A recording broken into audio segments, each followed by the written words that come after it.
Congratulations! You've made it to Lesson 3 of the Learn, Do, Become Holiday Planning Workshop. At this point, you've already completed Lesson 1, where you had a conversation or a planning session with your family members to identify the purpose and principles and outcome vision. And you've already created your brainstorm, where you've identified the different categories that you're planning and working with this season, and you brainstormed all the details that will be going with those categories. Now, here in Lesson 3, we're going to begin organizing. I recommend doing this by date.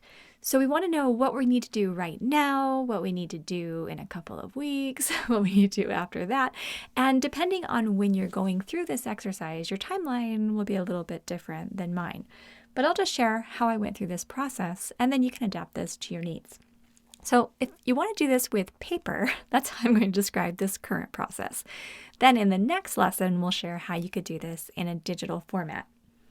So using paper, I got out a stack of Post-it notes and I sat in front of my brainstorm. And I brought the sub-projects from the brainstorm onto the Post-it notes. Some of them were able to be combined, and I'll describe that a little bit more as it goes. But then I started moving these Post-it notes around a bigger sheet of paper, and I'll include a photo along with this lesson audio. All right, so on these Post-it notes, I actually put a little number on the top right corner to show the order in which I wrote them. Not because that really matters to you, but I want you to be able to see that they weren't all created in the order that they ended up being on the paper. But I went through the brainstorm and I started recording the various sub-projects that need to happen. So for example, I need to research service opportunities, and I want to do that fairly early so that we'll have time to do them together as a family. Also, there's a list of things that I need to purchase in order to be able to have the materials on hand to bake or do some of the at-home activities that our family members want to do. So it's purchasing ingredients, it's purchasing some supplies, it's purchasing a few of the little gifts I already know that I'm going to buy. And so I wrote all of that down on a little Post-it note. Then there's also things like, okay, if we're going to be sending out a card, getting those photos chosen or getting the card designed and writing up the newsletter that's going to go along with it, buying envelopes and stamps. And there's some calendar items that we need to do. So I wrote down, okay, we need to calendar some open days so we'll have time to go play in the snow. If there's a special festival that we want to attend, so I need to find out when that's scheduled. I'm sure it's already on the calendar somewhere. So I'm going to go find that and make sure it's on our calendar. And looking for some free concerts or other activities that are going to be happening in the area, or other parties or events that may be happening in our school or in our local church congregation. So I just started writing down, what do I need to calendar? What do I need to buy? What do I need to order? What kinds of discussions do I need to have? What decisions need to be made? And I just went through and put all of those on Post-it notes. And as I wrote them down, I just kind of set them on the bigger piece of paper in the spot where I thought they might end up. So things that feel more urgent, I put them up towards the top. And things that I thought, oh, I could do that, after Thanksgiving, or I could do that right before the holiday, I put that at the bottom. I also want to take just a moment to talk about the budgeting that's going to go with this process. Obviously, we want to make sure that we're not going to just spend a whole lot of money and go into debt because now we're trying to buy a lot of stuff for everybody in our lives. The way that we do this in our family is we have a pretty similar budget for things like our tree, and we have a budget for each child as far as what we spend on their gifts. And then most of what we do actually is free. We'll do a lot of service activities, we'll do a lot of activities with friends, and we have a very simple gift budget for extended family, for our friends, for teachers, and things like that. What we try to do is limit our spending as much as possible on stuff, but then typically we have a budget for being able to make donations or being able to go perhaps on a trip as a family, being able to do some of those activities that really matter to us.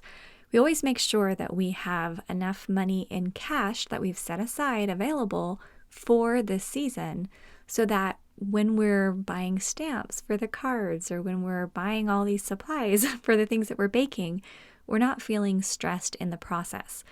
I'm not going to go into detail on how to budget for the holidays in this holiday workshop because I'm focusing more on how to structure your projects and tasks.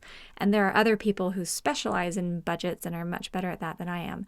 But I do make sure that I'm only spending money that we actually have and that my husband and I agree we're going to spend on our holiday activities.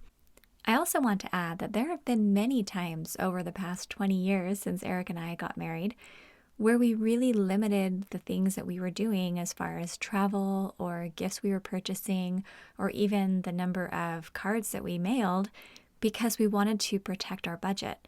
And I think that's absolutely okay. You don't have to have a ton of presents and you don't have to go on a huge cruise or a huge trip in order to celebrate the holidays. Often the very inexpensive, simple experiences are the ones that are the most memorable. And I want to add that now that we're in a financial situation where I don't need to be worried about how many stamps that I'm purchasing, I still find that I gravitate towards the activities that don't have a financial component because they have been the most memorable ones for us. So hopefully that will be helpful. So once I was done, I'd gone through the entire brainstorm and I'd pulled out all of these sub-projects and tasks and all these different reminders. Then I sat down and I put all of them in the appropriate spot on the paper. So I ended up with about 5 at the top and then 6 on the next line, 4 on the next line, and 2 on the bottom line. So it's just 4 groupings. And then because I'm recording this at the end of October, I wrote down early November, mid-November, after Thanksgiving, and December. Now, let's say your family celebrates Christmas and you're doing this planning session 5 days before. You might say today, tomorrow, right? The following day, day before, Christmas Eve, whatever. So this is up to you. If you're planning well in advance, then you're going to have larger windows. If you're planning just super close to the holiday, you're obviously going to have smaller windows. So this will be up to you. But by the end of this exercise, you'll end up with a very doable list, hopefully doable. If it's not doable, we need to do a little more editing. You'll end up with a very doable list that's organized with specific deadlines. So I know over the next 15 days, I don't need to worry about every single thing that our family wants to do during the holiday season. I don't have to have every service project planned. I don't have to have all travel details organized. I just need to do the top 5 or 6 things that I've got identified. So hopefully this can be a simple process for you. Just get a stack of Post-it notes, maybe have a piece of poster board, or you could do this in a little office area and stick the Post-it notes on the wall, or sit down at a big table and just put them in front of you or put them on sheets of paper. But this will hopefully help your mind to be able to move things around and be able to help you to see that all of this actually can get done bite by bite by bite. Let's talk about the best way to eat an elephant, right? So one bite at a time, except no one wants to eat an elephant. So we're going to focus on one step at a time and it's going to feel amazing. And then you're going to start to breathe better and you'll think, okay, I think we can actually have a beautiful, memorable holiday season, even though there might be a lot of other stuff going on in the background, but we're going to enjoy our family and we're going to feel like this was well worth our time and energy. Okay, good luck, and we will see you in the next lesson.